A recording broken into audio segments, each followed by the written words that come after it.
It's 3 o'clock in the morning. The house is dark and silent. You're warm and finally deep asleep. And then your eyes snap open. That pressure again. You lie there for a minute hoping it passes, but it won't. So you swing your legs out of bed, shuffle across the cold floor in the dark, careful not to trip, and make that lonely trip to the bathroom for the second time tonight. Or maybe the third. And here's the cruelest part. By the time you climb back into bed, you're wide awake. You stare at the ceiling. And the next morning you feel foggy, drained, and old. Not because of your age, but because you haven't had a single unbroken night of sleep in months. If that's you, I want you to hear me clearly. Waking up again and again to urinate at night is not something you simply have to accept as part of getting older. It is not just a small bladder, and it is not always drinking too much water before bed. There is a real reason your body is doing this. In fact, there are several, and most of them are fixable, very often without a single pill. And here's the biggest surprise of all. For a great many people, the answer is not drinking less water. It's learning to drink water the right way, at the right times, in the right rhythm, while correcting a handful of small mistakes you don't even realize you're making. My name is Dr. Paul Brenner, and in more than 30 years of practice, I've helped countless people over 60 win back their nights, and with them, their energy and their peace of mind. Before we go any further, please subscribe, because what I'm about to share could give you the first full night of sleep you've had in a very long time. And it could do exactly the same for someone you love. Now, stay with me all the way to the end, because I'm going to show you 3 things. First, exactly how to drink your water so it stops waking you at night. The precise timing most people get completely backwards. Second, a surprising daytime habit that secretly makes your nighttime trips worse, not better. And third, this is the one I need you to hear. The single hidden cause that has nothing to do with your bladder at all. It's a warning sign I beg my patients never to ignore, and it very often announces itself as nighttime urination long before anything else shows up. We'll get there. Let's begin. First, let me tell you why this matters far more than most people think, because I don't want you treating this as some minor annoyance. Waking to urinate at night has a medical name, nocturia, and it is extraordinarily common after 60. More than half of adults over the age of 60 experience it, and the numbers climb higher with each passing decade. But common does not mean harmless. Every time you wake, you're chopping your sleep into fragments, and it's the deep, unbroken stretches of sleep that repair your brain, steady your blood pressure, balance your blood sugar, and lift your mood. Fragmented sleep is linked, in study after study, to daytime exhaustion, memory trouble, higher blood pressure, and even a heavier, sadder mood that people often mistake for simple aging. And then there's the danger no one talks about. Getting up in the dark, half asleep, on unsteady legs, walking to a cold, hard bathroom. This is one of the most common moments for a serious fall. The Urology Care Foundation and fall prevention researchers have linked nighttime bathroom trips to a meaningful share of the falls and hip fractures we see in older adults. And a broken hip after 70 can change everything. So when I help someone stop waking 3 times a night, I'm not just helping them feel rested. I may be protecting them from the fall that steals their independence. This is worth taking seriously. So let's understand it, and then let's fix it. To fix nocturia, you first have to understand a simple truth. At night, your body is supposed to make less urine than it does during the day. When you were younger, it did this automatically. So what changes after 60? Let me explain it simply, because once you see the 3 reasons your body floods your bladder overnight, every fix we discuss will make perfect sense. The first reason is a hormone called ADH, antidiuretic hormone, sometimes called vasopressin. Think of ADH as a nighttime valve. While you sleep, a healthy young body releases plenty of ADH, and that hormone tells your kidneys, hold back, concentrate the urine, let this person sleep. It's the reason a child or a young adult can sleep 8 or 9 hours without stirring. But as we age, the body releases less ADH at night, and it releases it less reliably. The valve loosens. So your kidneys keep filtering at their daytime pace right through the night, and your bladder fills again and again. Doctors call this nocturnal polyuria, simply making too much urine at night. This is the single biggest reason older adults wake to go, and most have never even heard of it. The second reason is something I call the leg reservoir, and it surprises almost everyone. During the day, while you're sitting or standing, gravity pulls fluid down into your lower legs and ankles. If your circulation has slowed even a little with age, and for most of us it has, that fluid pools there. You might notice your socks leaving deeper marks by evening, or your shoes feeling tight. Now here's what happens the moment you lie down flat at night. Gravity lets go, and all that pooled fluid flows back into your bloodstream. Your kidneys see this sudden flood of fluid, and they do their job. They filter it out. And a few hours later, that becomes urine in your bladder, waking you at 2 or 3 in the morning. So the swelling in your legs by day quietly becomes your trips to the bathroom by night. Hold on to that, because the fix for it is one of my favorites, and you can do it this very evening. The third reason lives in the bladder and the plumbing itself. With age, the bladder muscle can become less elastic and hold a little less, and it can grow more easily irritated, signaling full before it truly is. In men, an enlarging prostate can squeeze the urethra so the bladder never fully empties, leaving just enough behind to refill quickly. In women, changes in the pelvic floor after menopause play a similar role. We'll address all of this. So those are the 3 roots: the loosened nighttime valve, the leg reservoir, and the bladder itself. Now let me give you the fixes, and we'll start with the one in the title, the one almost everyone gets backwards. Here is the right way to drink water after 60. Most people, the moment they start waking at night, do the one thing that seems obvious and is actually a trap. They slash their water, especially in the evening, and they stay a little dehydrated all day long. It feels logical. It backfires badly. Here's why. When you're even mildly dehydrated through the day, your urine becomes concentrated, darker, stronger, more acidic, and concentrated urine irritates the bladder lining. An irritated bladder is a twitchy, urgent bladder, the kind that screams full when it's only a quarter full. On top of that, when you underdrink all day, you end up thirsty by evening, so you gulp down a big glass right before bed, exactly the worst time. So chronic daytime underdrinking doesn't reduce your night trips, it multiplies them. The right way is what I call the hydration curve. You drink the same healthy total amount of water. Please don't restrict your fluids unless your doctor has told you to. But you shift the timing. Front load it. Drink most of your water in the first 2/3 of your day. Start with a full glass when you wake. Keep sipping steadily through the morning and early afternoon, so that by mid-afternoon you've had the bulk of your fluids, and your urine runs pale and clear. Then, as evening approaches, begin to taper. Smaller sips. And here is the key number. Stop drinking any significant amount of fluid about 2 to 3 hours before you lie down. Not 0. If you're thirsty, a small sip is fine, and never go to bed parched. But no full glasses, no large mugs of tea in that final window. You're giving your kidneys time to process the day's fluid and empty it before your head hits the pillow, instead of at 3 in the morning. Steady all day, taper at night, hard stop 2 to 3 hours before bed. That single change, done consistently for 2 weeks, is often enough to cut a person's nightly trips in half. But it's only the first fix, and the next one is the daytime habit I warned you about. That brings us to what you're drinking, and when. 2 of the most common drinks in every kitchen are working against your sleep, and the problem is as much about timing as the drinks themselves. The first is caffeine, coffee, tea, many sodas. Caffeine does 2 things to your bladder.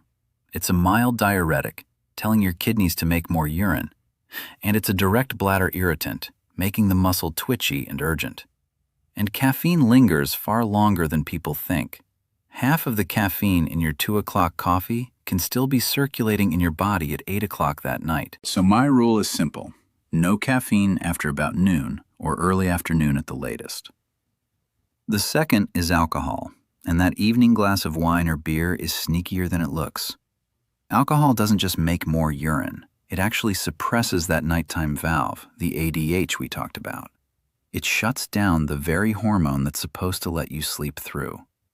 So a nightcap almost guarantees a 2 a.m. wake-up.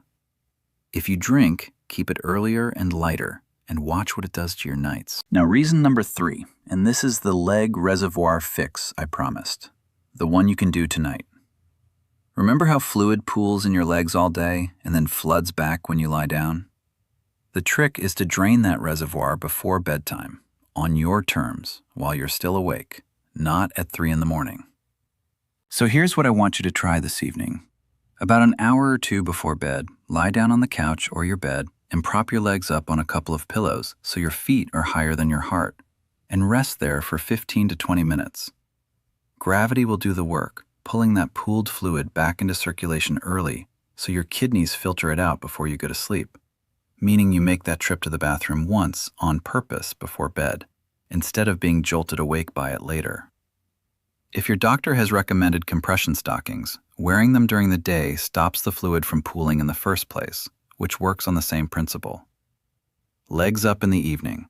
It costs nothing, and for people whose ankles swell by day, it can be the difference between waking twice and sleeping straight through. Let me pause right here because I want to hear from you, and it genuinely helps. Tell me in the comments, how many times do you get up at night right now? Just type the number, 1, 2, 3, or more. And if any of this is already making sense of something you've struggled with for years, tap the like button.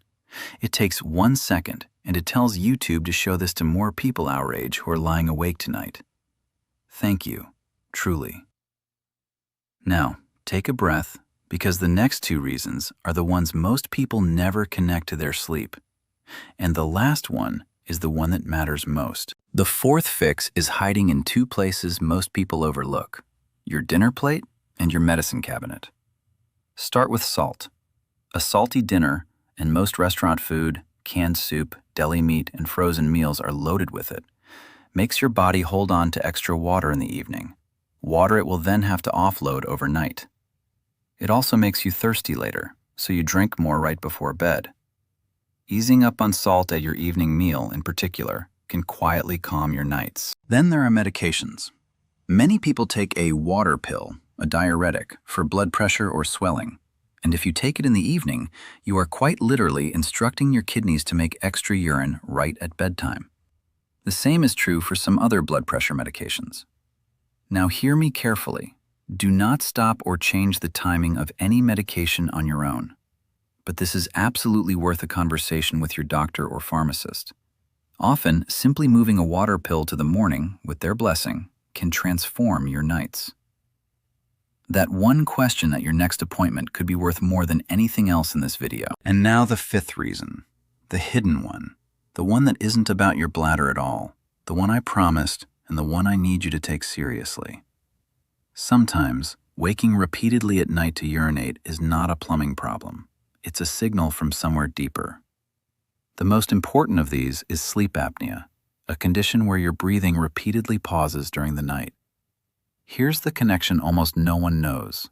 When you stop breathing and your oxygen dips, your heart senses the strain and releases a hormone, atrial natriuretic peptide, that orders your kidneys to dump fluid and salt. In plain terms, the apnea itself makes you urinate. So if you wake several times a night, and you also snore loudly, gasp or choke in your sleep, or feel exhausted no matter how long you are in bed, please tell your doctor and ask about a sleep study. Treating the apnea often fixes the nighttime urination, and far more importantly, it protects your heart and your brain. There are 2 more in this category you must know. High blood sugar, diabetes, or even pre-diabetes pulls water into your urine. Frequent urination day and night, along with extra thirst, is one of the classic early signs, and it's why I always recommend a simple blood sugar check if nocturia comes on.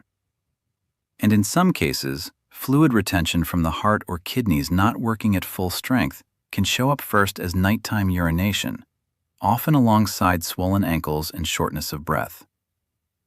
I'm not telling you this to frighten you. I'm telling you because nocturia can be your body's smoke detector. And if there's a real fire, you want to know early, while it's most treatable.